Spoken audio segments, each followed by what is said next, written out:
आदित्यनाथ। आज दुनिया इन्हें उत्तर प्रदेश के मुख्यमंत्री के तौर पर जानती है, लेकिन इनकी असल पहचान नाथ संप्रदाय से जुड़ी है। महंत से मुख्यमंत्री बने योगी आदित्यनाथ के कंधों पर न सिर्फ उत्तर प्रदेश की जिम्मेदारी है, बल्कि गोरखनाथ मंदिर के महंत का भी दायित्व है।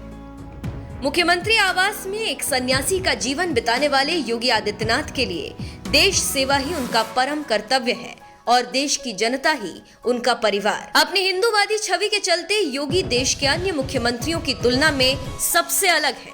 समय जैसा भी हो, योगी ने सदैव ऐशो आराम को त्याग कर सन्यासी के पद पर चलकर खुद को कर्मयोगी बनाया और आज देखिए 25 करोड़ आबादी वाले उत्तर प्रदेश को फिर से संभाल रहे हैं।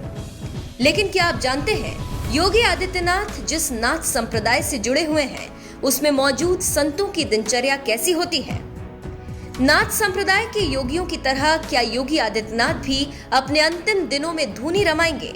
आइए आपको बताते हैं नाथ संप्रदाय में आने वाले योगी क्या करते हैं। जिस नाथ संप्रदाय से यूपी के सीएम योगी आदित्यनाथ हैं, ऐसी मान्यता है कि उसकी स्थापना आदिनाथ भगवान शिव ने की थी। भगवान गोरखनाथ ने 12 पंथी मार्ग बताया, जो नाथ संप्रदाय कहलाया।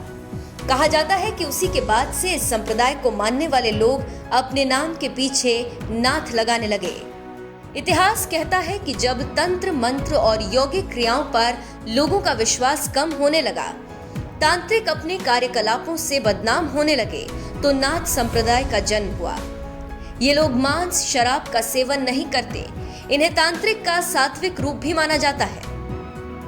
ऐसी मान्यता है कि नाथ संप्रदाय के साधु संत दुनिया भर में भ्रमण के बाद उम्र के अंतिम चरण में किसी एक स्थान पर रुकते हैं और वहां अखंड धूनी रमाते हैं। अगर वो ये ना करना चाहे तो हिमालय में खो जाते हैं। बताया गया है कि एक नाथ साधु के हाथ में चिमटा और कमंडल, कान में कुंडल, कमर में कमरबंद, जटाधारी धूनी रमाकर ध्यान करते हैं। अब अगर आपके मन में ये सवाल है कि आखिर धूनी रमाने का मतलब क्या होता है, तो आप ये जान लीजिए। धूनी रमाने का अर्थ है कि एक सन्यासी या साधक ने अपनी साधना पूरी कर ली है और अब वो एक जगह अपनी तपस्थली बनाकर वहां अपनी धूनी अर्थात धूनी कुंड बना लेता है। इस धूनी कुंड में सदैव धूनी जलती रहती है और साधक अपनी प्राप्त सिद्धियों के लिए इस कुंड में आहुति देता रहता है। इससे उसकी शक्ति जागृत होती है और उस स्थान पर उसकी शक्ति का एक पुंज बन जाता है। इसी कुंड की राख में उसकी शक्ति के पुंज भी होते हैं। इसीलिए वो ये राख न केवल अपने शरीर पर लगाता है, अपितु उसके पास आने वाले श्रद्धालु लोगों को भी प्रसाद स्वरूप वही राख देता है। साधक के देह छोड़ने के बाद भी उसकी धूनी एक पीठ या जागृत पीठ का रूप ले लेती है और बाकी साधकों के लिए साधना का केंद्र बन जाती है। कहा जाता है नाथ संप्रदाय में किसी भी प्रकार का भेदभाव आदिकाल से नहीं रहा है। इस संप्रदाय को किसी भी जाति, वर्ग या किसी भी उम्र में अपनाया जा सकता है। नाथ संप्रदाय को अपनाने के बाद 7 से 12 साल की कठोर तपस्या के बाद ही सन्यासी को दीक्षा दी जाती है। दीक्षा देने से पहले और बाद में दीक्षा पाने वाले को उम्र भर कठोर नियमों का पालन करना होता है। अब बात अगर यूपी के मुख्यमंत्री योगी आदित्यनाथ की करें, तो प्रशासनिक कार्यों में व्यस्त योगी आदित्यनाथ एक सन्यासी की दिनचर्या का भी पालन करते हैं। हालांकि भविष्य में धूनी रमाकर ध्यान मग्न रहने की परंपरा से वो जुड़ेंगे या नहीं, ये तो वक्त बताएगा। वही कारण है कि राज्यों में भारतीय जनता पार्टी की सरकारें होने के कारण प्रधानमंत्री मोदी जी के नेतृत्व में पूरा देश विकास की एक नई ऊंचाइयों को प्राप्त कर रहा है। वैश्विक मंच पर भारत की प्रतिष्ठा बढ़ी है। आज दुनिया की कोई ऐसी समस्या नहीं जो भारत के बगैर समाधान हो सकती हो।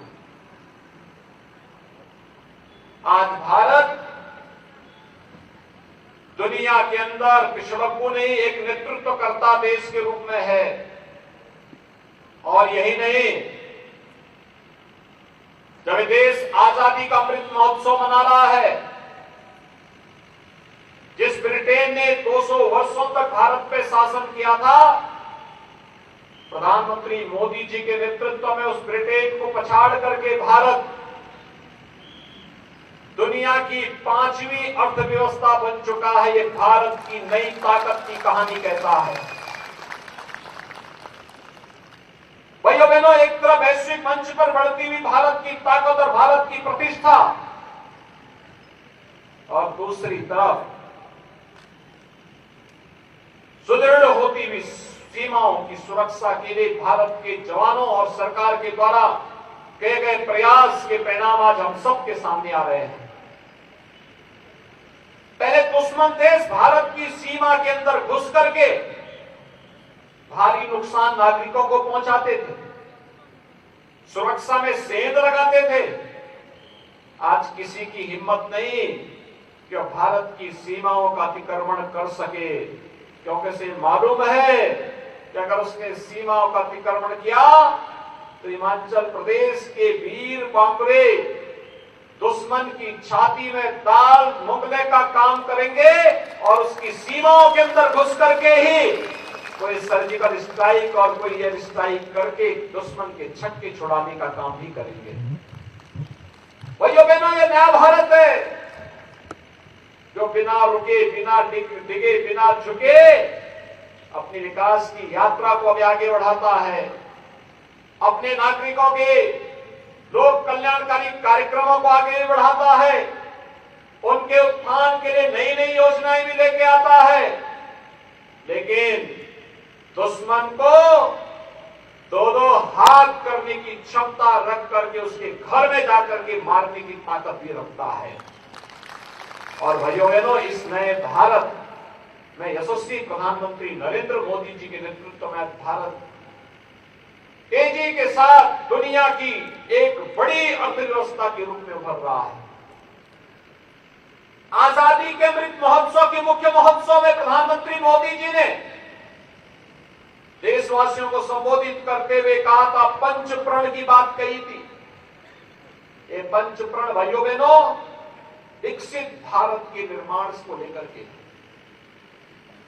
विरासत के सम्मान को लेकर के है, गुलामी के अंश को सर्वथा समाप्त करने को लेकर के है,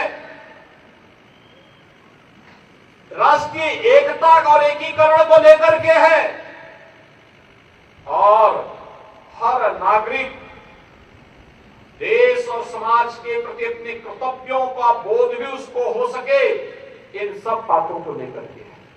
ये 5 प्रण हैं देश को, भारत को दुनिया की सबसे बड़ी ताकत बनाने के लिए।